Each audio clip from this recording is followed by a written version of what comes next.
Belakangan ini, publik ramai membicarakan soal gaji dan tunjangan anggota DPR RI. Banyak yang terkejut ketika mendengar angka pendapatan yang disebut bisa mencapai lebih dari 100 juta rupiah per bulan. Tapi, dari mana sebenarnya angka itu berasal? Mari kita telusuri.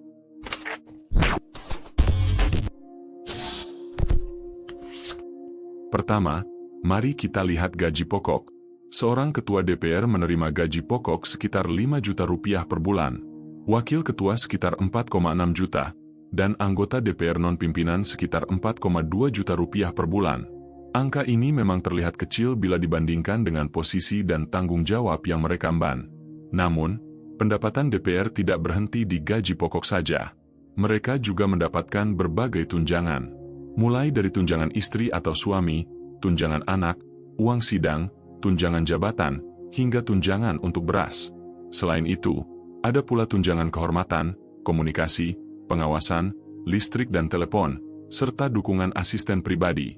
Jika semua tunjangan ini dijumlahkan, seorang anggota DPR bisa membawa pulang sekitar 50 juta rupiah setiap bulan. Dan ini belum termasuk tambahan lain yang baru-baru ini menjadi sorotan. Sebagai pengganti fasilitas rumah dinas yang dihapus, setiap anggota DPR kini akan menerima tunjangan rumah sebesar 50 juta rupiah per bulan. Dengan tambahan ini, total pendapatan seorang anggota DPR bisa menembus lebih dari 100 juta rupiah setiap bulannya.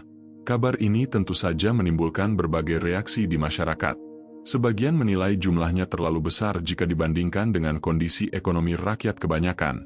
Sementara dari sisi DPR, tunjangan ini dianggap wajar karena berkaitan dengan kebutuhan representatif serta tanggung jawab yang mereka jalankan.